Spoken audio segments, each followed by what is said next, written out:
Few shows captured my imagination quite like the Crocodile Hunter did when it first aired. Watching Steve Irwin tease rattlesnakes and crocodiles while jauntily extolling the beauty was, well, exhilarating for somebody who routinely shat themselves upon sight of a rogue daddy longlegs. I was hooked, so imagine my delight when a whole feature film, Crocodile Hunter Collision Course, was released in 2002, with my wonderful father agreeing to take me. No word of a lie, the entire screen was empty on opening weekend, but I couldn't care less. What did I think? Well, years of Paw and Ferner Branca abuses rendered that question quite impossible, so let's dive in together, shall we? To start, I'm only going to give the briefest of plot summaries, for reasons that will hopefully become apparent. A couple of American government agents follow Steve around Australia, attempting to recover the strategically important MacGuffin 3000, which has been eaten by a crocodile Steve is hoping to capture and conserve. Hilarity ensues.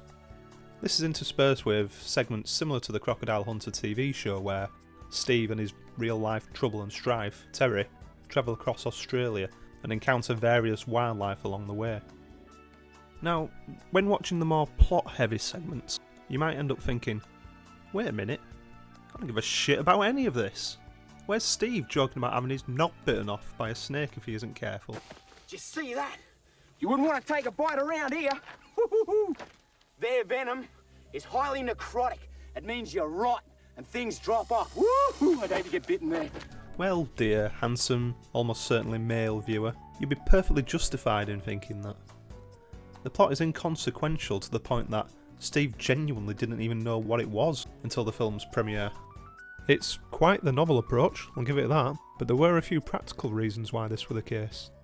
The aforementioned segments with Steve and Terry encountering wildlife were actually shot over a year before the film's concept was even green-lit by a studio, mainly due to insurance issues. The film studio wouldn't be able to arrange cover for the more dangerous wildlife scenes involving Steve and Terry, and understandably so in my opinion, given that I completely marked out every single time to them.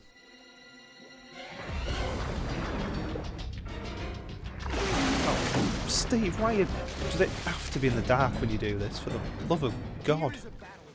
The second reason the plot was unknown to Steve was he simply wasn't a natural actor.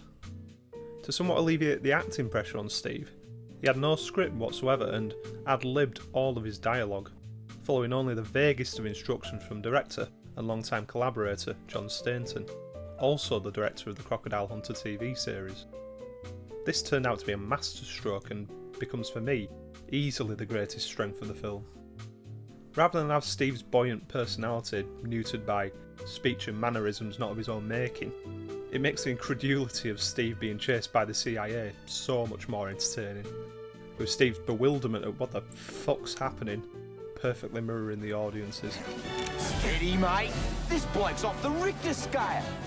Whoa, Christ, I'd have loved to see a Ross Kemp-style documentary with Steve Irwin. have a look at this bloke. The job puts me in constant danger, but even the most dangerous times have their lighter moments. This shit make my dick hard. Fucking right. The other characters in the film, barring Steve and Terry, are fairly bland with a couple of exceptions. There's Joe, an Australian agent assisting the Americans, introduced with the obligatory Joe Buckley, welcome to Queensland. Vaughn Archer. Pop. She seems like a somewhat stereotypical badass female agent, but the film cleverly subverts this trope by making her a complete imbecile. When faced with a catastrophe of a dog sat on a motorbike, she concludes the best course of action would be grand larceny and mass destruction of private property. When faced with a surplus of dynamite, I guess, she just fucking bombs the Americans, her own allies, from the comfort of a hijacked plane. This was only a mere 10 months after 9/11 as well, so I can't imagine how difficult the scene was for an American audience. She does get a swift comeuppance, however, with Steve, lifelong conservationist as he is, leaving her and the feckless duo for dead with a chuckle and a piffy parting comment. If they stay in the water long enough, the hunters will become the hunted. That's nature's way. The other notable character is Brozzy, a misanthropic widowed rancher who's antagonised by the leading croc throughout the film. She seemed, initially at least, to be tailor-made for a redemption arc, but... I go at my dogs. Well, now that's a lynching crime round here. Right. Wow, I kind of wish she'd kept that a bit lighter for the kids watching. Show how it's done, Steve. We could go in at night, shine a light in the rancher's eyes, jump on her back, throw her in the boat, wrap a rope around her head, and then... I'm starting to think ad-libbing might not be Steve's forte, you know. I don't have much positive to say about the plot overall. Every time the film dump trucks some more trite exposition, you're reminded that you could just be watching a regular episode of The Crocodile Hunter without all this extra fannying around. The best thing I can say about the plot is that it's a convenient way to feed Steve underarm cricket balls that he twats for 6 in the form of some amusing scene transitions. Come on. There's nothing that's gonna hurt you in Australia. This is the fear snake. Whoa. Come here, mate. The most venomous snake in the world. What else do I like then? I like this scene, which I think if the film was a few years later would have made a decent exploitable. It seems the mission was less than a success. Well, as odd as it is to say, I do like the relationship between Steve and Terry, which really shines through. That's very pleasing chemistry, but... look, I've no idea where I'm going with this, but hearing him call him mate all the time made me smile, alright?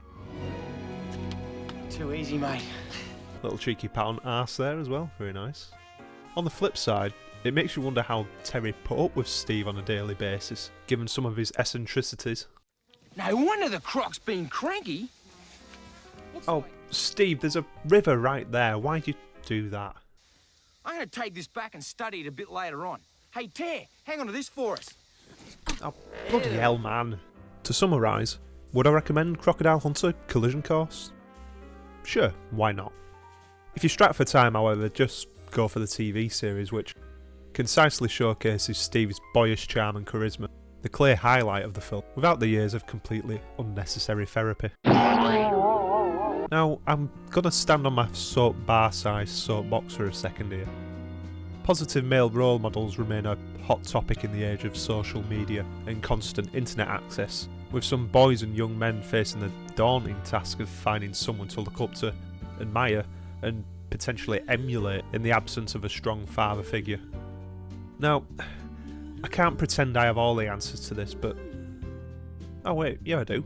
It's Steve Irwin. You don't have to be a conservationist, dedicate your whole life to wildlife or such, but if you can remain positive and show a tenth of the passion and enthusiasm Steve did about something you truly care about, then that's a wonderful start.